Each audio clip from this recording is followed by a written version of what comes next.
Journal entry number 12, July 27th, 2017. This week I'm just going to do some updates on the crops, show you how everything is done through July, which has turned out to be another cool month, so the month of the cucumber. So we've been doing some preserve different methods with cucumbers so we can keep the abundance of this year's cool crops far into the winter. As you can see, this plant has been really healthy. We use the TP trellis, and it's been putting out lots of cukes all for the last 2 months, probably about a dozen at least off this plant, maybe more.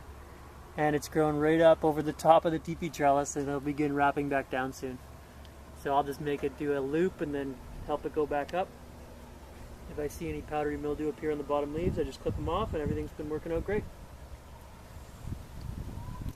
This year I tried growing anasazi beans up the fence using a couple pieces of bamboo strapped into the fence with some twine.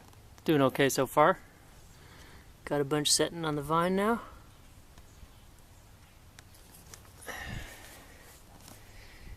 And then their neighbor is a similar setup, but I'm using them to grow bigger stuff, which is butternut squash and Minnesota midget cantaloupe.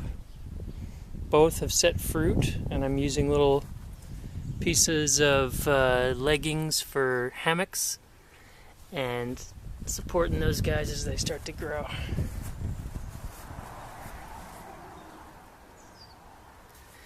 Then in front we got a couple pepper plants. Got a white Peruvian habanero setting some beautiful pods on it. Hot cherry pepper. Got some nice pods forming here. And do lots of pickling with those. Maybe make some fermented hot sauces too. And then we've got a butjolokia.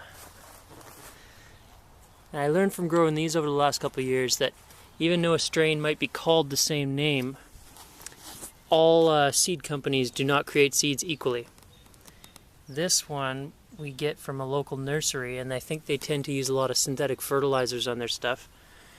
And year after year, the pods get to be about this size. Oh, that's not very good lighting. And that's the max they get to.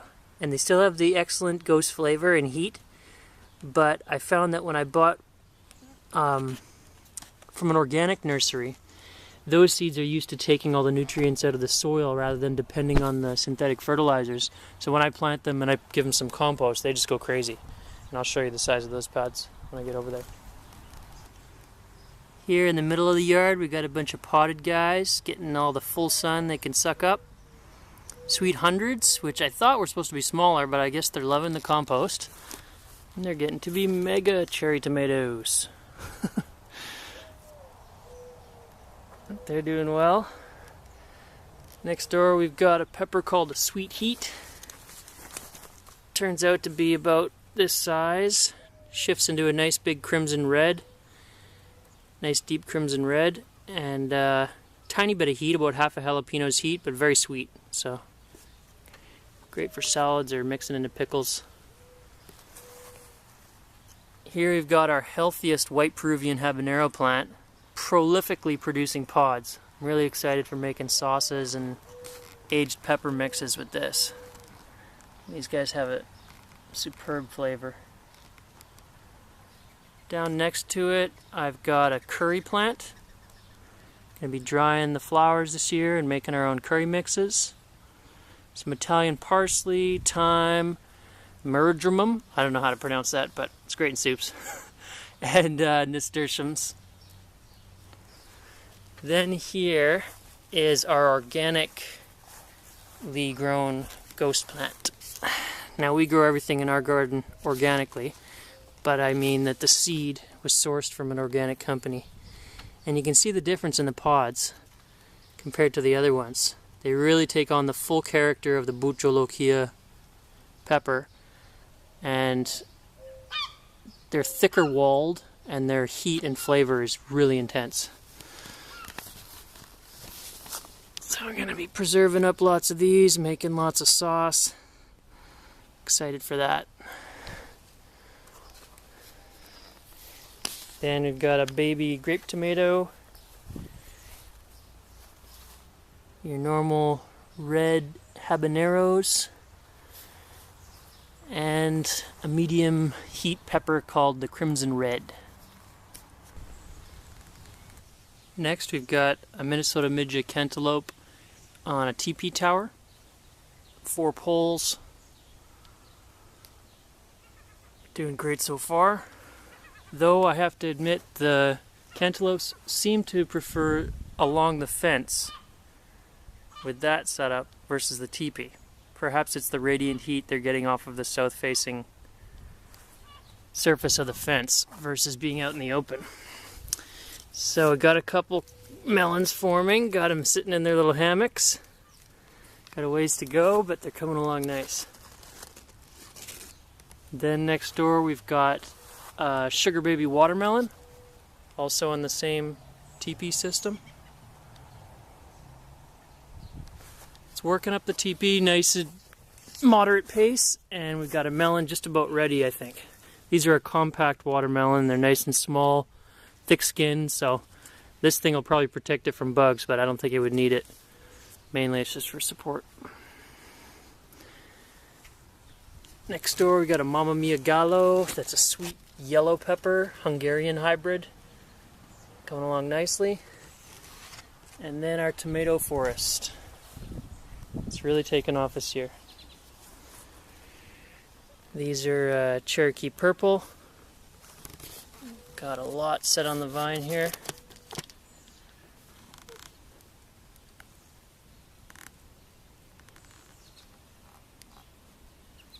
More Cherokee purple.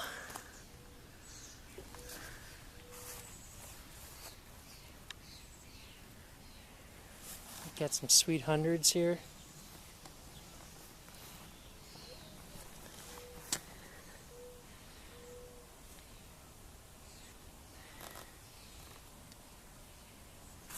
And more Cherokee purples. This one has a steel rod supporting it, but the plant has almost fallen over. It's still standing up a bit. And there's so many tomatoes close to the ground that I'm trying to support them with this fruit crate. And then over here, beefsteak. And these guys are gorgeous this year. Healthy handful of compost and hardwood ash in the soil. And they're just loving it.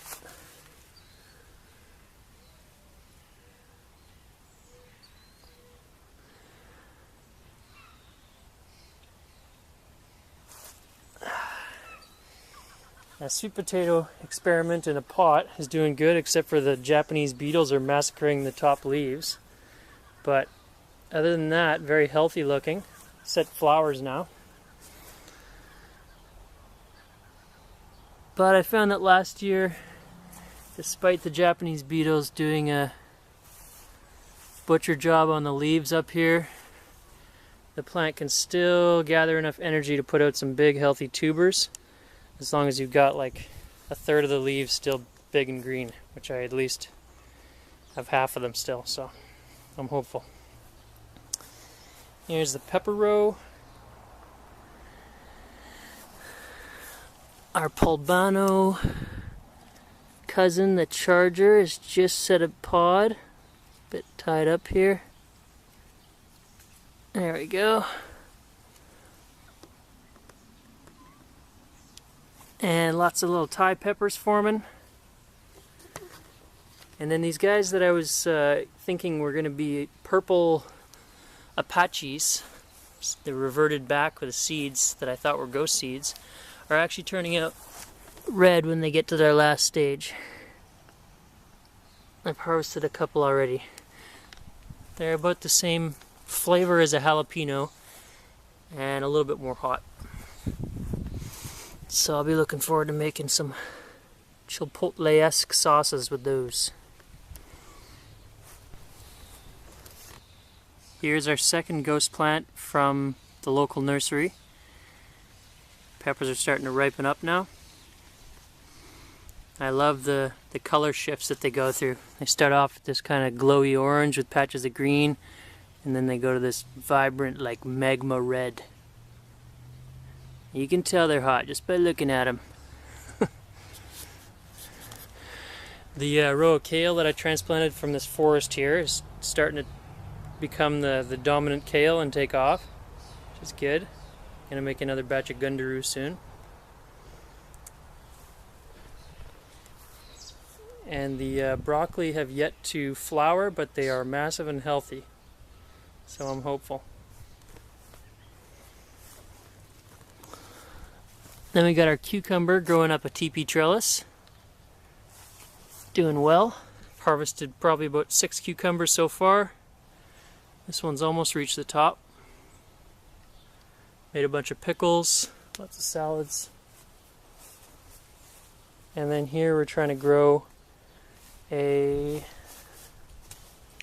butternut squash up a teepee trellis. It's just making its first turn right now. Again, it appears that the squash family plants like to be grown up a south-facing surface rather than out in the open on a teepee. And this is the star cucumber. This one's taken off. Probably gotten about 10 cukes off of this guy. It's off the top now. Gonna have to wrap it back down.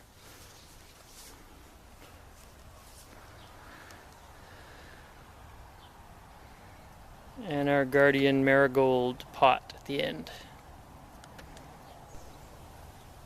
Beets are doing great.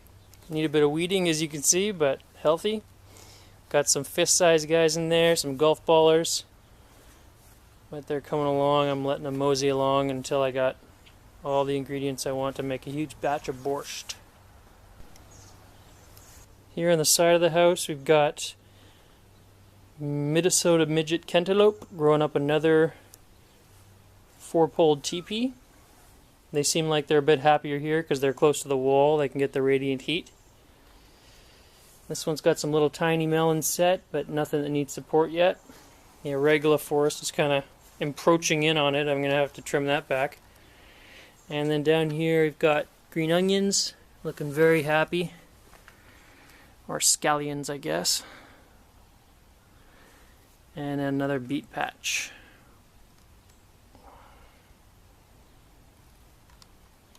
Then here, I wasn't using this hose rack, so I used it to balance up a couple pieces of bamboo and grow another sugar baby watermelon. This one's loving it here, probably because it gets the extra little bit of water when I do use this tap, soaks into the roots, and it gets the radiant heat from the wall. This one's approaching ready, I think.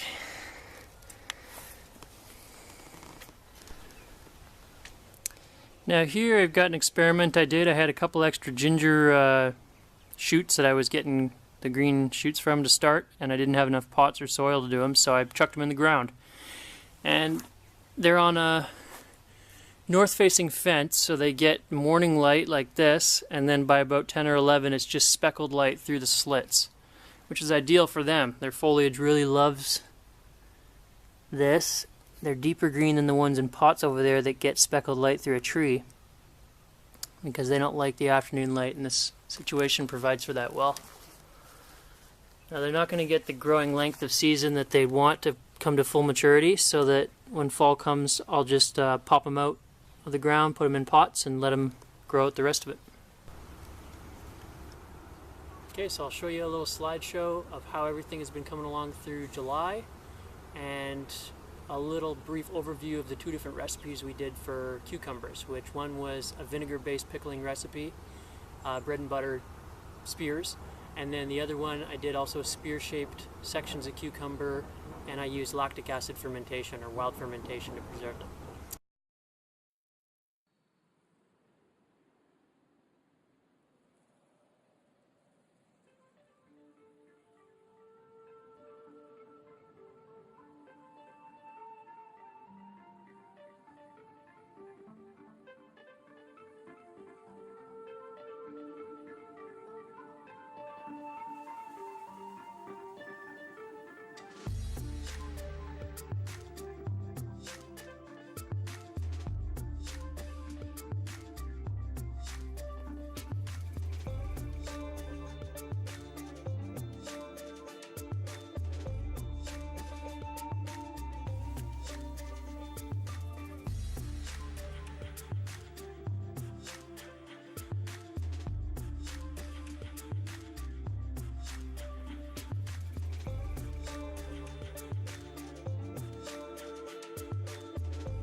And that's it for this time. Garden Journal 13 signing out.